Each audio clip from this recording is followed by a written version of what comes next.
Guys, we made it back to the Vol for episode number 3. We've made it here to talk to you.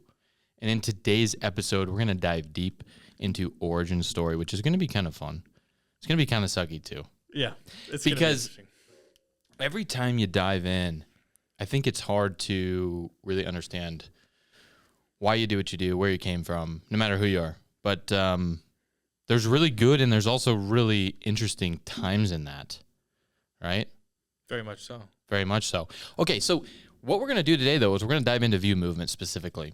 And I always mess up the year we started it. Did we start in 2022 or 2023? 2022, winter 2022. Winter 2022. And what we were doing is we met at a Dave Ramsey class, which was one of the most interesting classes I've ever been a part of. And I didn't think I'd even do Dave Ramsey until I did. Tell us about that. Yeah, so interesting for me. So how I even ended up there was my grandpa actually was really into Dave Ramsey and really into all that stuff. And I just got to talking to him one night, and he was like, if you wanted to do that, if you wanted to go do this Financial Peace University, I think it's called, he wasn't like super bought into the Dave Ramsey thing. He just knew there was this thing that you could do. And he'd followed, Dave Ramsey and stuff, but it was about 2 months before we actually met that I was talking to my grandpa, and he's like, if you want to do this, we'll do it. And he signed me up that night.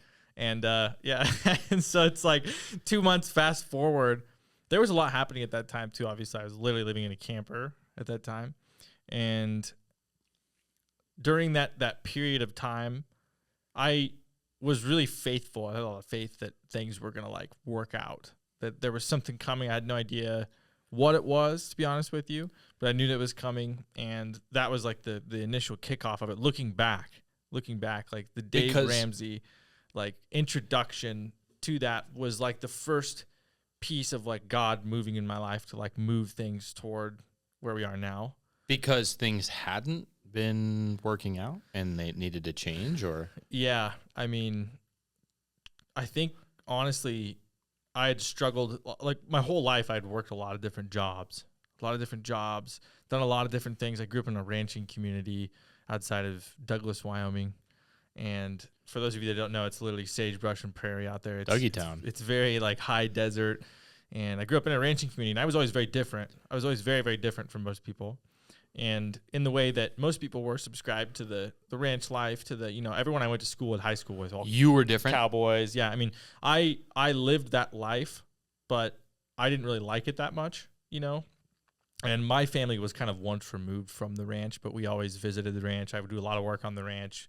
My best friend growing up, we would do a lot of ranch work together. It was more like a summer thing. We would go on the ranch, stay on the ranch for 2-3 weeks at a time, come back, go back for another 2-3 weeks, So I was different in the way that I didn't really like that. I found out by the time I was like 15, 16 years old that I didn't really like that, but I also felt kind of trapped in that. I felt like I didn't know, because when you're in that ecosystem, it's like there's one way and that's the only way. And that's to like, continue that on. Like, so for me, it would have been to like work with my grandpa on the ranch and, or my aunt and uncle, or like, eventually maybe even take over the ranch for my grandpa, or, something like that, real hard manual labor, or get a job in the oil field, which is what I did out of high school. And so anyway, leading up to the Dave Ramsey, leading up to all that, I really it'd been a calling inside of me. I didn't know that at the time. I didn't know what it was, but there was always a calling to be an entrepreneur. And I knew that because I would get bored with jobs very, very quickly. I would get inspired and kind of fired up to do them. And then I would quickly, like a lot of the leadership too, in the jobs that I was in was just not good. A lot of I guess really toxic managers. A lot of things I dealt with. That's very normal at most places, I think. Very much so. That's like the norm is like bad management. Yeah, like just people that they don't have it together enough. To me, these people that were like managers for me were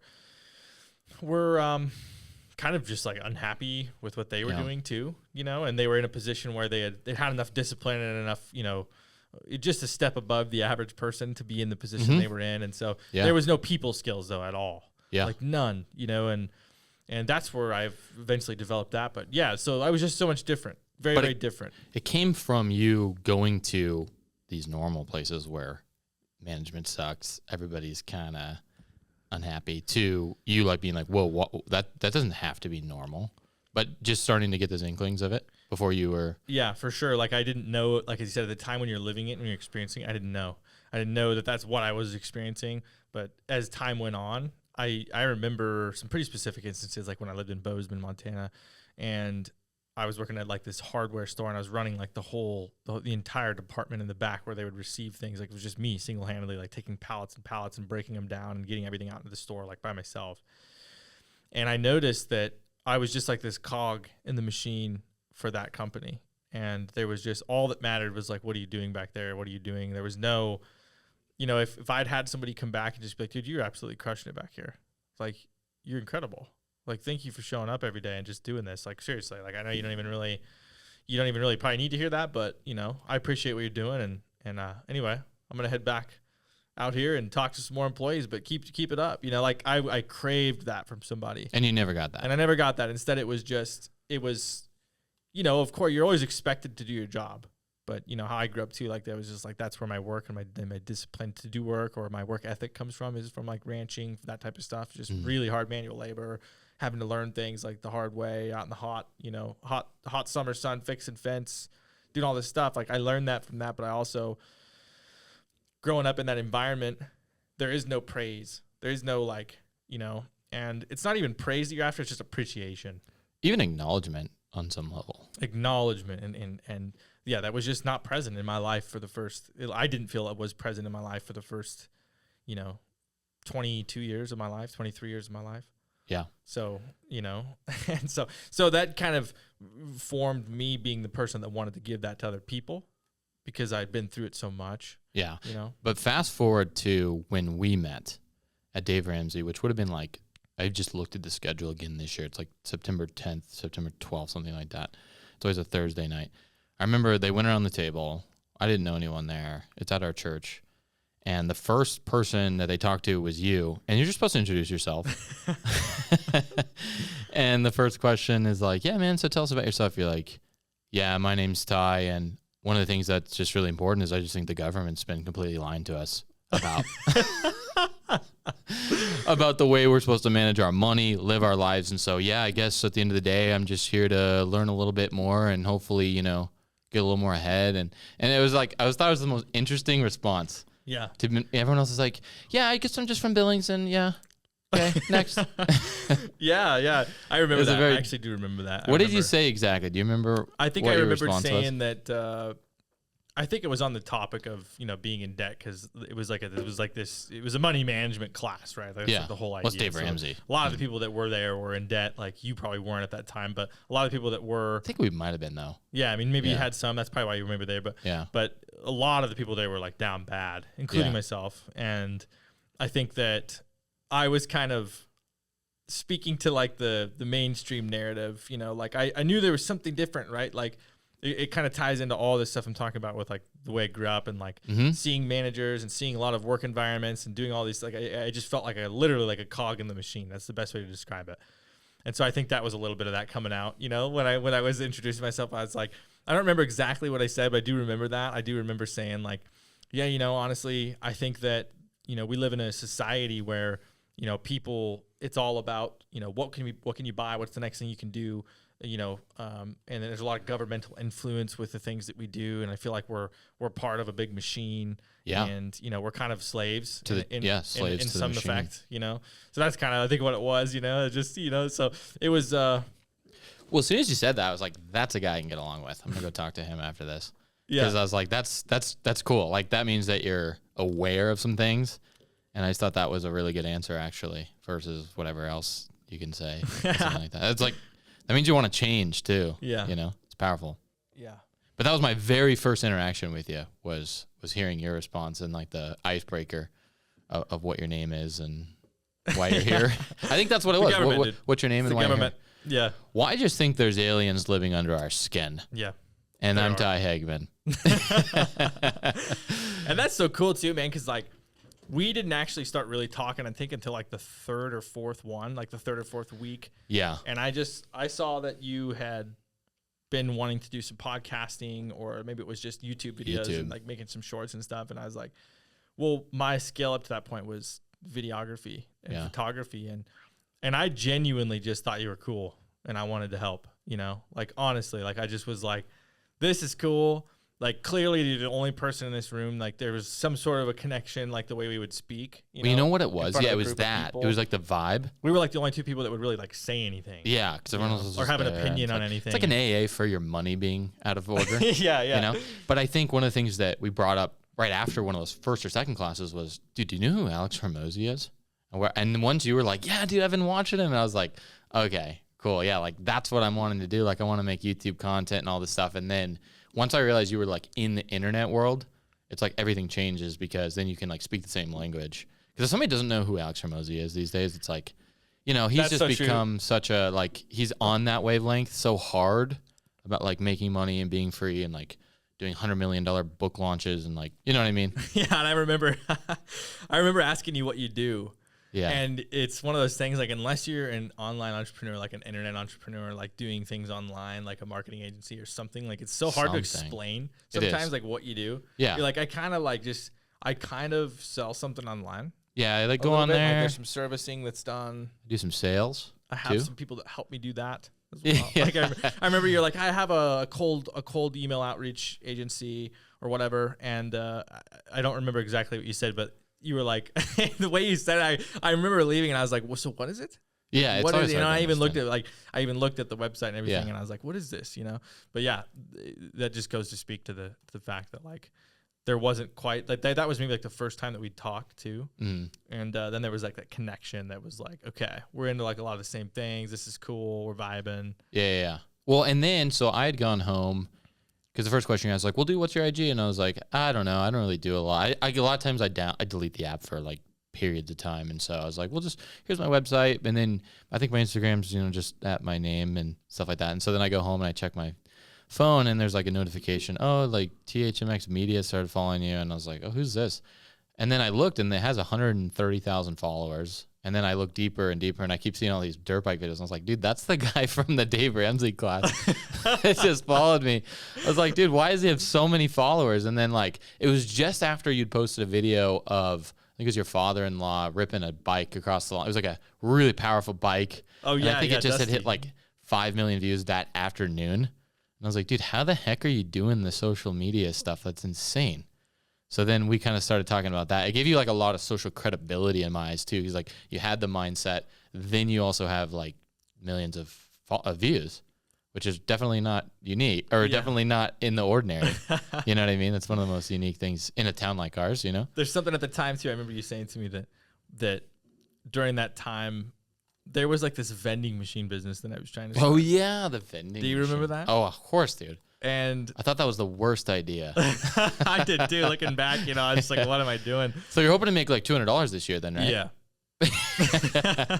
But it's $200 per machine. Yeah, per machine. So if I can get 40 of the machines, I can make like somewhat of a living. Yeah.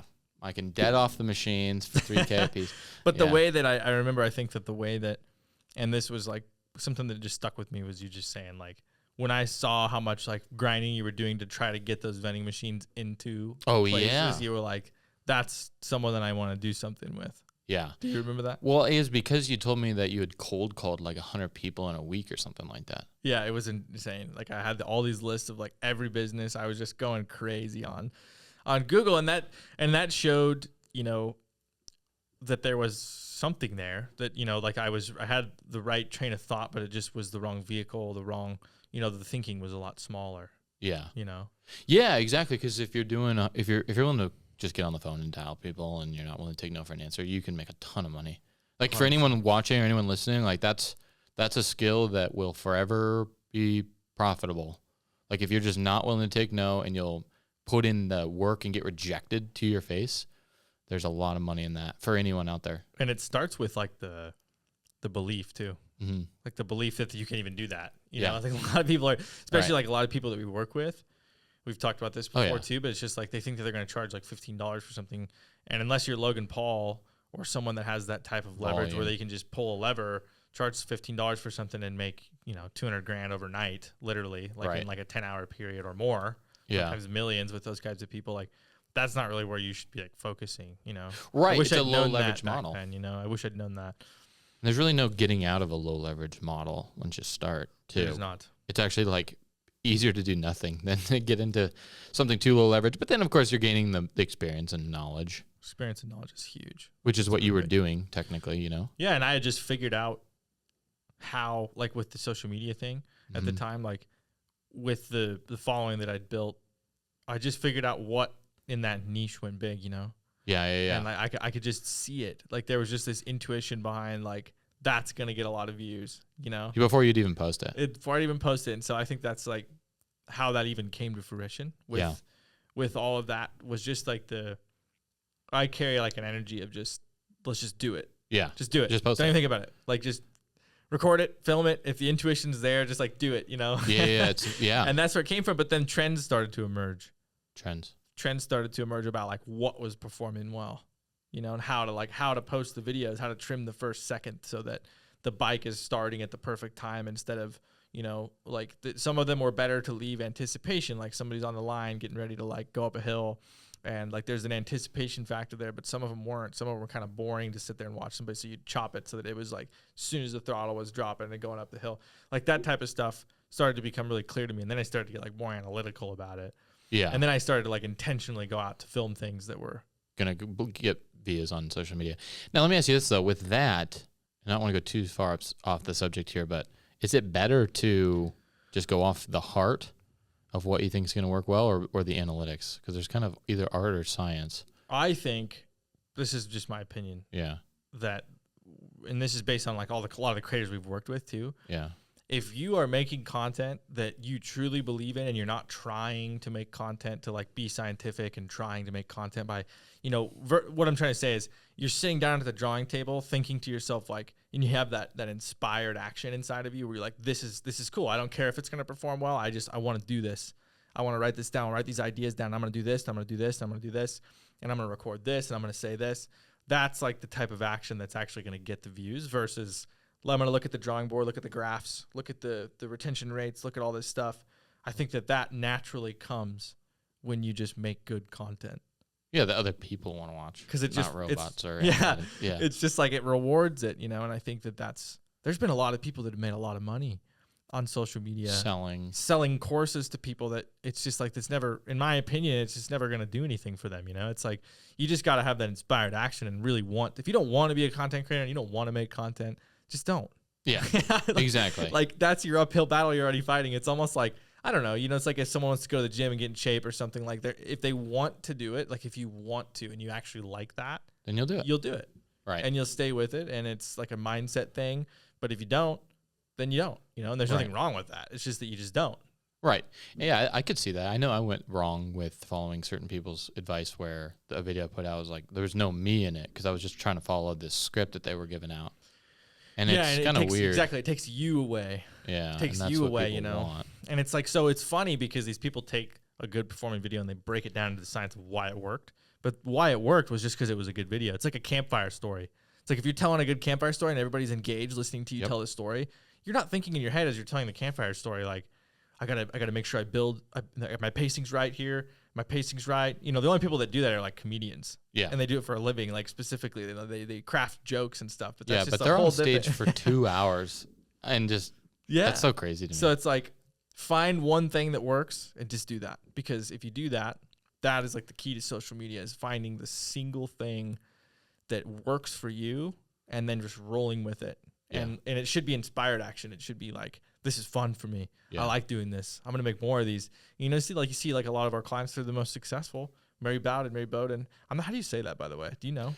Yeah, I've heard it both ways from people that personally know her too. Interesting. So no one really knows.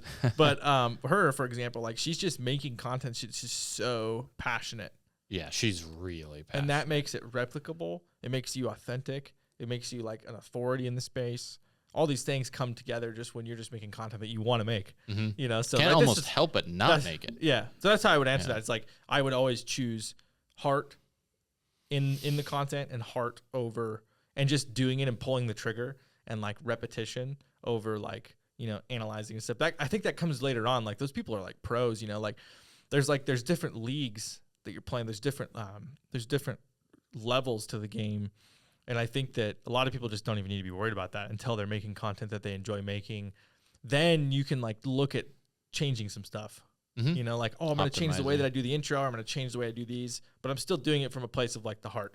Yeah, 100%. And that's something I've always thought you were really good at. I remember one time we were hanging out early on, and you'd just done a wedding that weekend because you're doing filming weddings, and like there was this one really interesting scene. I think it was like the gardener or whatever, and you just like while we were hanging out, like posted it like on your phone, and just was like, oh sweet, and it had taken off. I think it had blown up in India or something, and already got hundreds of thousands of views, and was Yeah, I hitting the wound up millions. getting like 600,000 views. Yeah, but it was just like I was like, you posted that just now?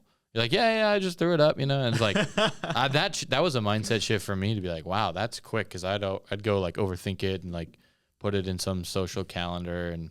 That's it, man. Like you just said it.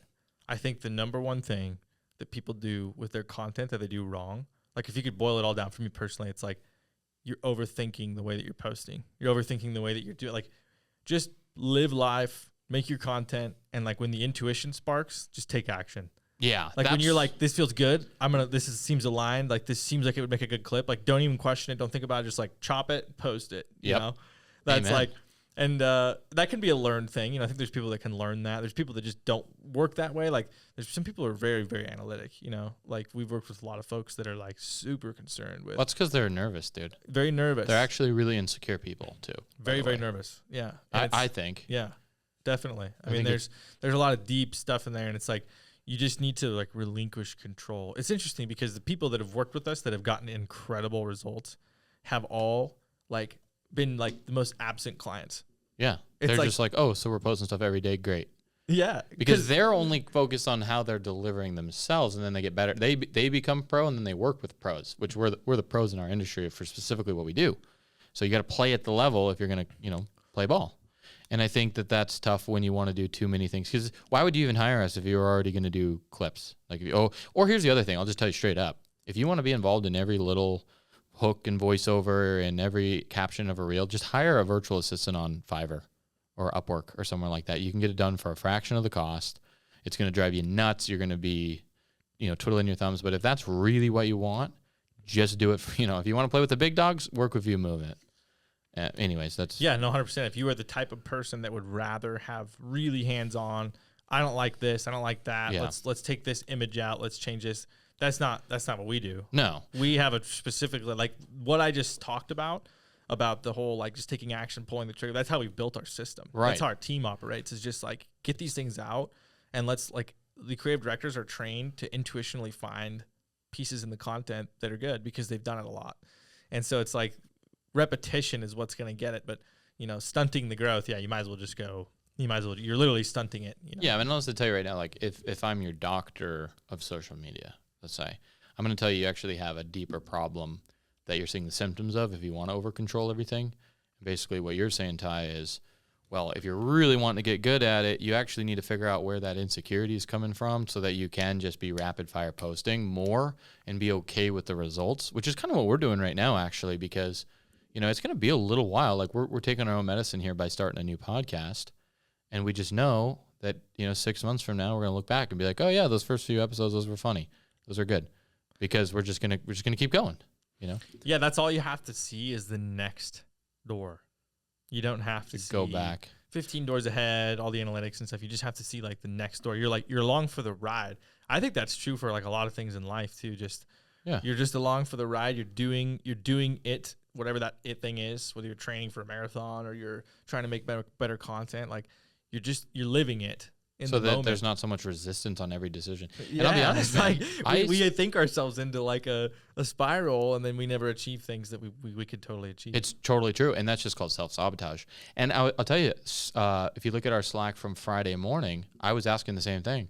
I was like, hey, man, the last couple clips that went out, to be honest, the storyline to me didn't make a ton of sense because it like cut from one thought to the other, and I was like, do I need to jump in here?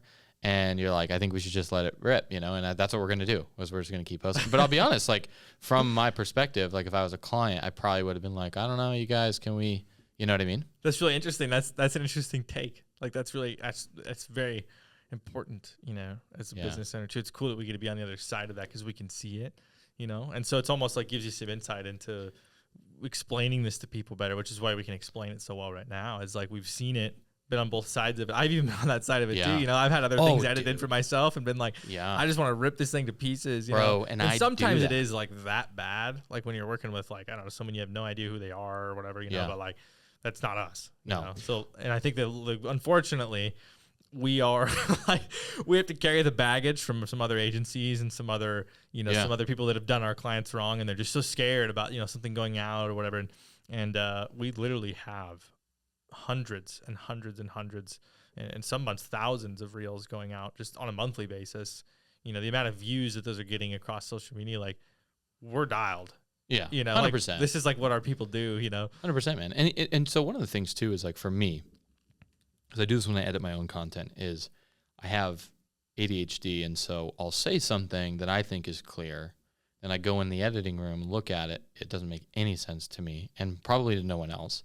And the truth is, and I know this logically, that great content, the core concept of it should be able to be understood by like a fourth grader, right? One simple concept, one storyline, one story arc that has payoff and resolution, which we talked about in last week's episode. But sometimes like when you're in it, you just need to be a better content creator though too. And that's what I'm trying to focus on as well, is bringing that type of clarity into the thoughts to begin with, so that the editing doesn't need to be quite over the top. But at the end of the day, that's what we do for people as well, is because that's a very tough thing to actually speak in a way that other people at any intellectual, you know, level will be able to understand. But it's really hard. It's hard, you know, and that is why we select people versus just cut for anybody.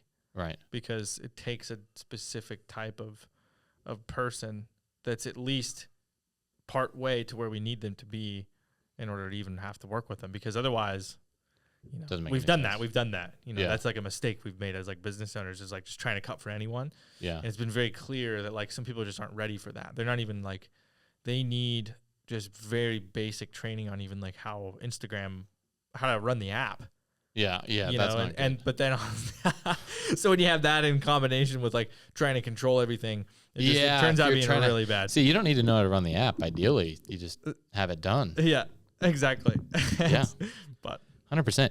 Okay, so I do want to go back to kind of when we first started. So we told the story. We're in the Dave Ramsey class. You guys are really focused on getting out of debt, getting kind of this free lifestyle set up.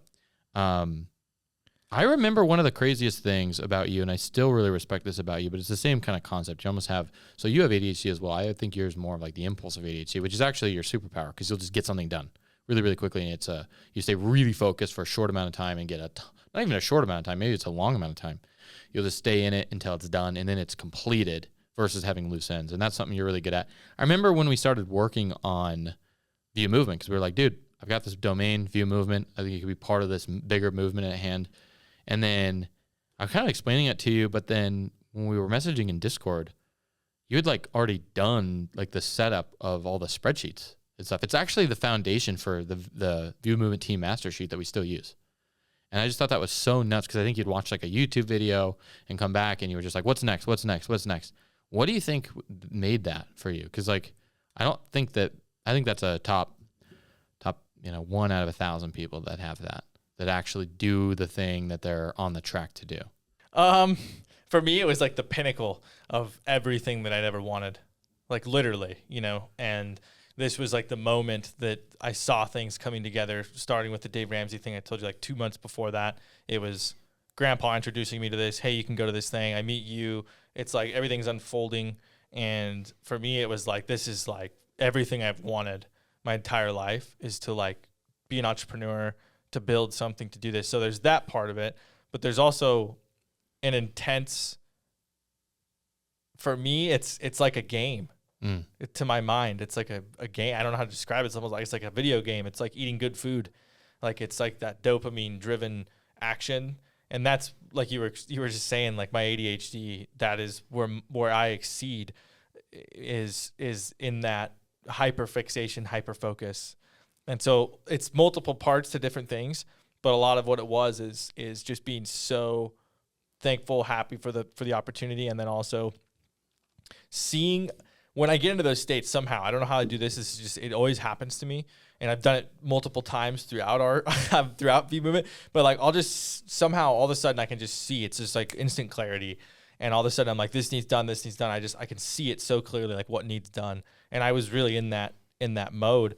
And I remember like you had sat down and wrote on a napkin, kind of, you're like trying to get my mind going on like system building. And you're like, see, we need something like, you got a napkin. And you're like, something like this, something like this. And that was inspired action for my brain. And that's why we're so symbiotic together, is because you'll have an idea and it can spark like this whole thing for me, where it's just like, I'll just go like a wild gorilla looking for some bananas, and that's what it is. It's like my brain in that moment is like the dopamine reward is just so powerful, and it's so aligned with who I am and what I want to do, that it was just, I don't know if that's answering the question very well. Yeah, it is, totally. Is that? Well, I think we're maybe hoping for a more sexy answer, but it's true though. I mean, it's just true in of what it is. I mean, I think you take 10 dudes or chicks, whoever you want to talk to here, and you're like, hey, you mentioned you want to get financially free.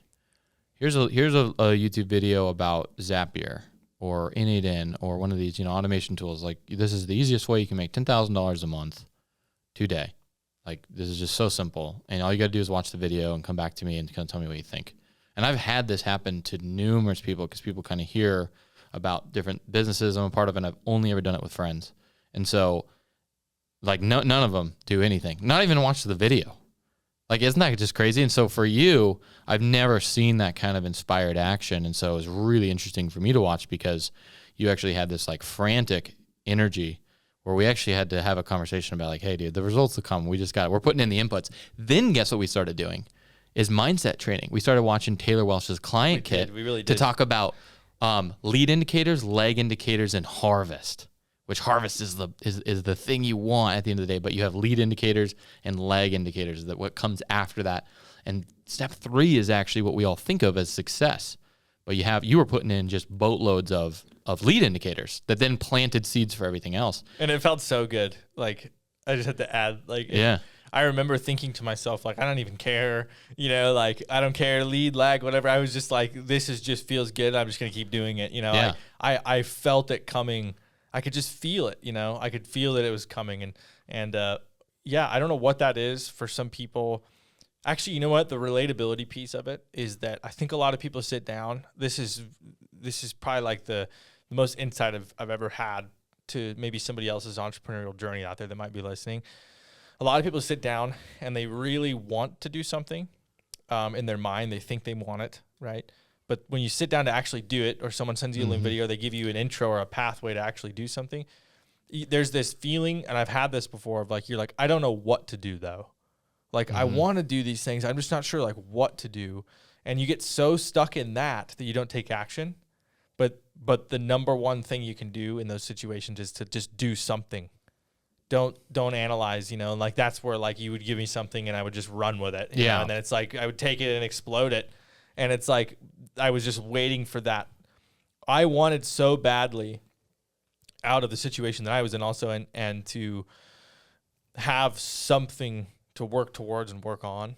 And like, that was rewarded. And so what I'm trying to say is the people out there that are like, I don't know what to do, just do something. Yeah. Like anything. Well, then build a sheet, do something, read a book, like take the action. It's just like, I don't know, people that are like depressed, I've been there myself. And it's like, if you have to get up and like literally change your physical environment. So there's like things you have to do. And so I don't know. I think that's maybe the difference, is that I was just so like ready for that. I was ready for information. I was ready to like actually take the action and do it. I think it is pretty rare. I think it is really rare. Like you were saying, I don't think a lot of people are quite there, even though they want to be, because we've talked to a lot of people, and a lot of people, even a lot of clients, like they want that. They just feel like they're stuck not knowing what to do. Yeah. But that's where like true entrepreneurial vision and power comes in, is like, that's the separation. Like we've talked about this before, is like, there are people that can do things, can't, and then there's people that can be like trained to do things, all these different things. But that's what an entrepreneur is there's a puzzle and you have to figure it out, and like, we go do it, and I think that there's like, the society and the way we've been trained is to like wait for the next answer, wait for someone to tell you what to do, wait for this, wait for that. But like, no, it's like, you've got to literally start researching, find the thing that it is. Like, I don't know, for me, it was like, I want to build a system So my brain just started running. I was writing things down. I was researching things. I was like, what's the best way to do this? I landed on Google Sheets. I just started making these columns, and then it just started to come together because I was just taking action, And so, yeah, that's probably like a better answer. I think it's a perfect answer, because the answer for me, if I send somebody a video that's like, hey, this is the introduction to AI automation, for example, I don't not only want them to watch the video I sent them, I want them to be like, oh yeah, man, I watch 100 other videos, and I actually think there's this one niche that's really interesting because there's this, that, and the other. And then they found this person that they like, that they really learn from, or there's a sheet they're building, or something like that is really where things really take off, where you own it. You're like starting to be like, whoa, this is cool for me, not just because someone told me to like it, but I actually get a lot of value out of this myself. And that's what you had to the maximum, I think. Which is just like, I think, at the perfect time, perfect place. And then the other thing that I'll throw in here as well, which is just beyond coincidence, is God's plan for your life, right? And kind of tapping into that at another level, which is going the third layer deep, in my opinion. And I know you were doing a lot of that as well, just like you were telling me, you're in your camper, hands in the air, like just absorbing God's love and knowing that there was more that he had for you. Such a deep knowing, too. Like, I don't know how to describe it. Yeah, and I think that's probably the actual answer, too, beyond you get the core thing, which is like the lead thing, but you also have like what's under the surface is your connection to God and what he's trying to do in your life as well. Because I think some of those things, just for you to be in such a great spot to do this business, for me to like be in a place to start a new business as well, like the timing is just so insane that I just feel like that God really ushered this business in. The timing and like the symbioticness of everything. Is so symbiotic. It was like everything was like, there was like puzzle pieces, and we were like the puzzle pieces to make it work. Exactly. And I just don't think, I've thought about many nights, I don't think there's anyone else like either of us could have like done that with. No. In that moment, and then have the success that we've had. No. Which we've literally done so much research on this, like the data behind View Movement and what we've done is strikingly incredible. Yeah. And at first, like, we were very humble about it. We just were like, well, I don't know, we're constantly trying to be better and trying to compare ourselves, but truly, like, there's just no other way it could have happened other than through that. So I'm pretty strong in that belief that, hands in the air, all those nights leading up to even Grandpa introducing me to the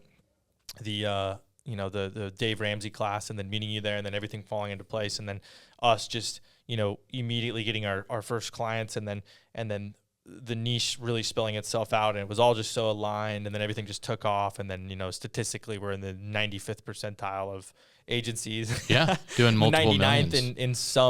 in some ways, and so I don't know, it was just, to me, yeah, to speak on that, I remember that. I can remember, Reese, like being in the camper, just literally not having warm water some mornings, and like, I sound like we're privileged Americans here, but literally it was like negative 30, 40 degrees. It was the coldest winter, man. Yeah. It was the coldest winter. I remember that. And my ex-wife would have to get up in the morning and wash her hair with cold water, and I was feeling like a failure of a human being, like truly, like it was like the lowest point I can remember in my life, like ever.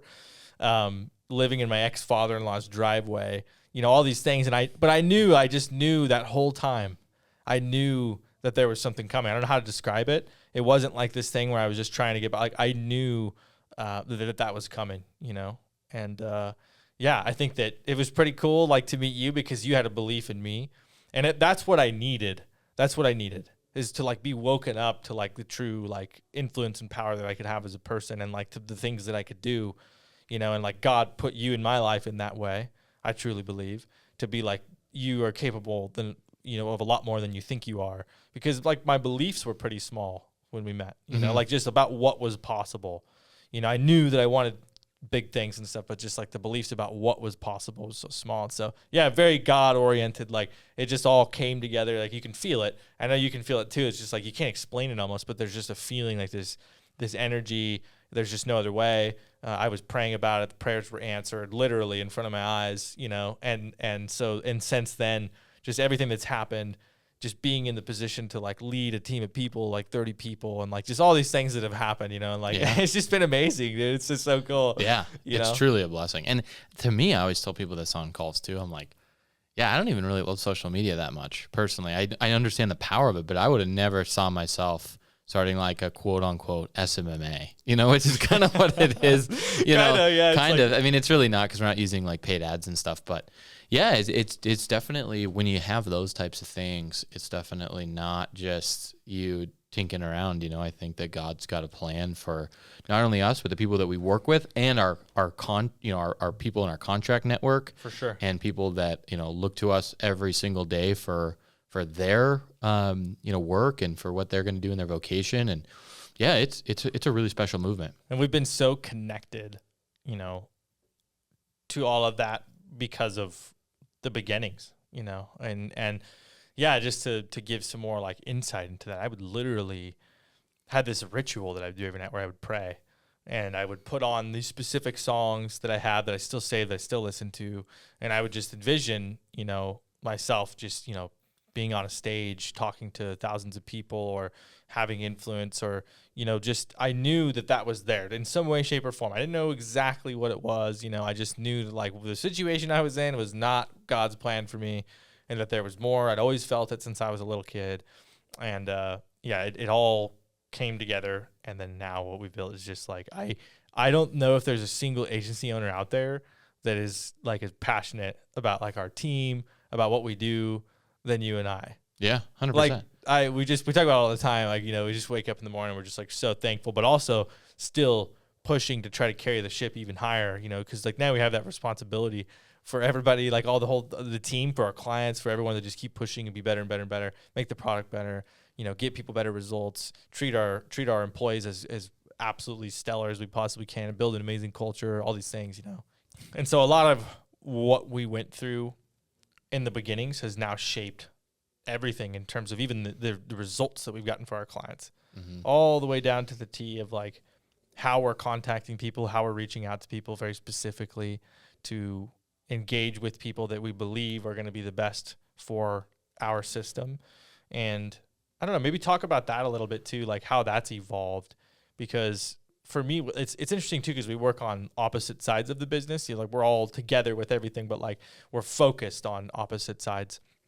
And for you, in terms of like actually getting the client's results, how has that like morphed for you in the way that you portray, like on sales calls when we're talking to people that we're selectively picking out? Like the question is, do you see a transition from the beginning of View Movement in terms of how we sold the service to now? And if so, like what is that, based on everything we've just talked about?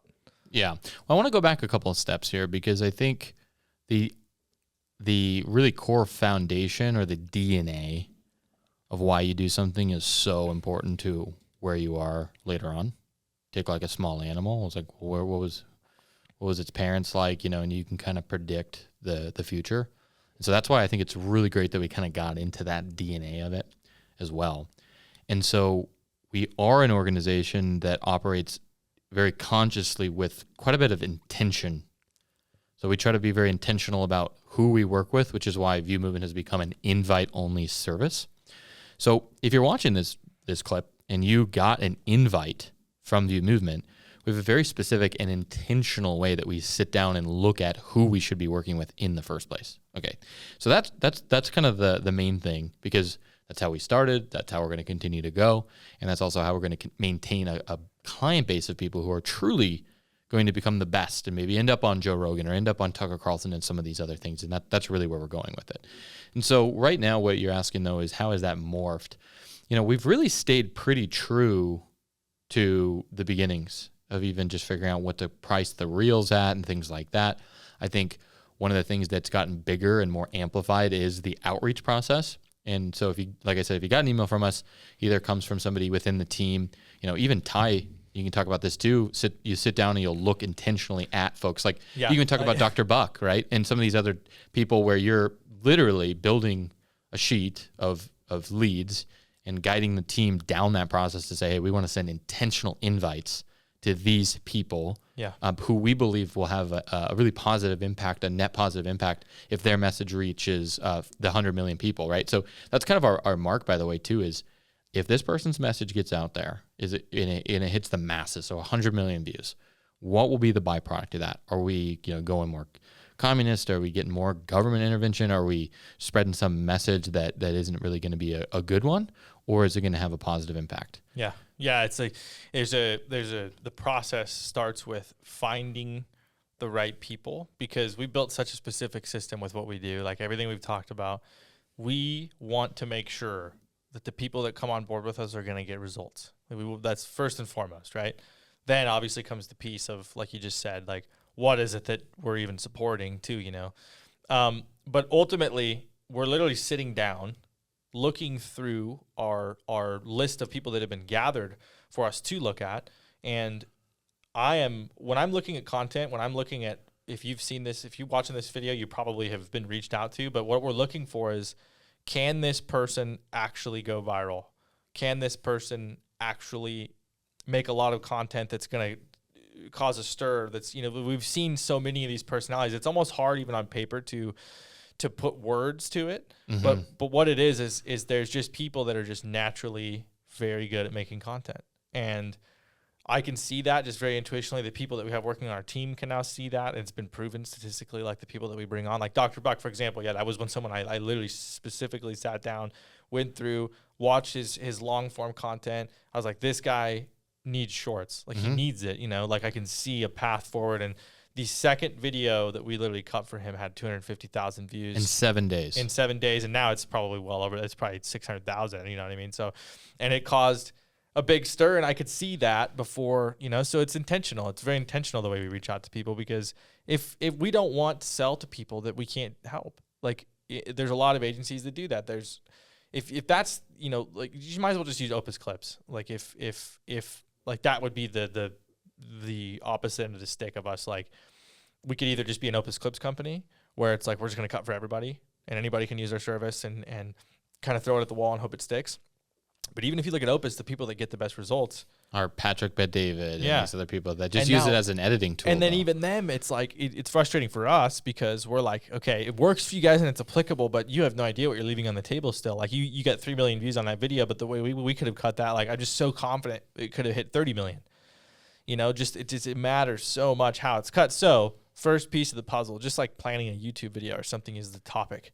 And so for use it as an analogy, the topic is like the person for us selecting in our selection. It's like, if you're trying to come up with a good YouTube topic, that's what's ultimately going to make the video pop, like regardless of everything else. It's like, is the topic itself really good? Is the video idea good?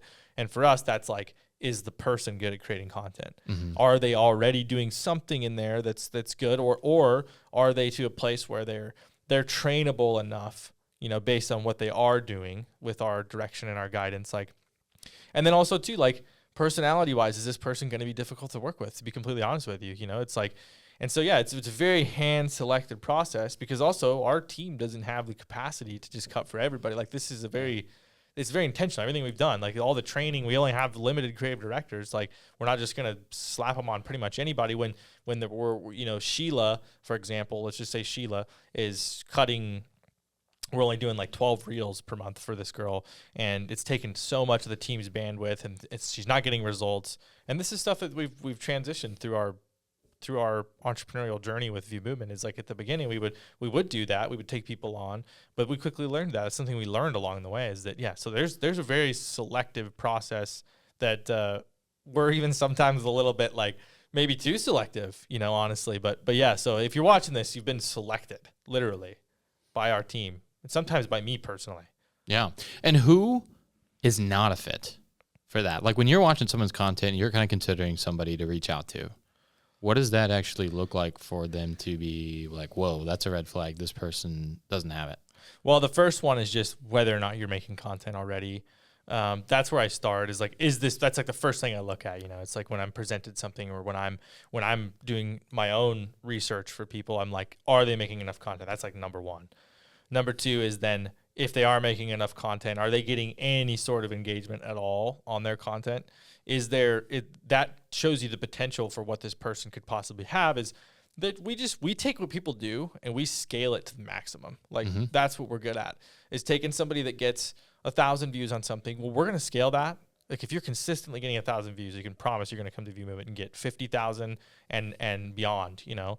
And it's incremental based on like the attention you're already getting. So that's the next thing is like if you're not already like at least doing something, and most of it has to do with making content. If you're not making content or ready to make the right type of content, sitting down in front of a camera, talking to the camera, podcast type stuff, talking head stuff, even vlog stuff. I mean, we work with, I guess they're under NDA, we can't talk about it, but we do work with some people that do more kind of journalistic type stuff, you know, in other countries, and they travel around, and we cut those reels and they all hit millions and millions of views. So for us, we're looking for does the person's content have virality? Is the person themselves, like in personality wise, capable of making content? Because not everybody is. It's like not everybody can be an Olympic sprinter, you know? And so they can't. We can see that where we've gotten so good at that. And then the last one is like, are they making enough content? Not necessarily in that order either, but. I was on a call with somebody that personally knows Dr. Mary Bowden. Yeah. I was on a call with somebody that personally knows Dr. Mary Bowden, and she's an attorney. And we were talking about this very subject because she went on like 4 or 5 different podcasts and they all got so many comments. But she hasn't really started the content journey yet. But it's one, when you hear her speak, she just has it. It's that thing. It's like what Charlie Kirk or Ben Shapiro has. Like she's so matter of fact. It's hard to even argue with her because she's so good and so well spoken. Of course, she's a world-renowned attorney. But also, if you have that thing and you just haven't really started yet, there is a world where that stuff just starts going viral right away. If even on a small sample size, it's been proven that, oh my gosh, I think I got like 3,000 views, but there was 300 comments, for example. That happened on one of her posts. And it's like, okay, you might have it in a big way. And we got to figure out maybe what that could look like for you. Yeah, that's what's pretty cool too. Is there is the instance sometimes too where it's like people are like appearing on other people's podcasts a lot. We're like, hey, you should be making content. Yeah, we see that a lot. People that have been on, they got a little taste of it, and we've seen it, and you can just see, they have that it factor. So we kind of almost act as like a talent manager too, to go, hold on, you could maybe play at varsity, even though you got a little, you got invited to play a little JV. But why don't you go play varsity? Come on up. Let's see what happens. And that we've seen that work out as well. And so yeah, there's just the selection process is very extensive. Like there's just so many pieces that go into it that it's been hard for us to even train that in other people, like for them to be able to see it. And we have obviously now, but the fact of the matter is that it's one of those, like, it's like a lost art almost. It's like making shoes or something. Like there's things you have to know in order to know how to do this. And the only reason that we still do that even as founders is literally because we built the system so specifically.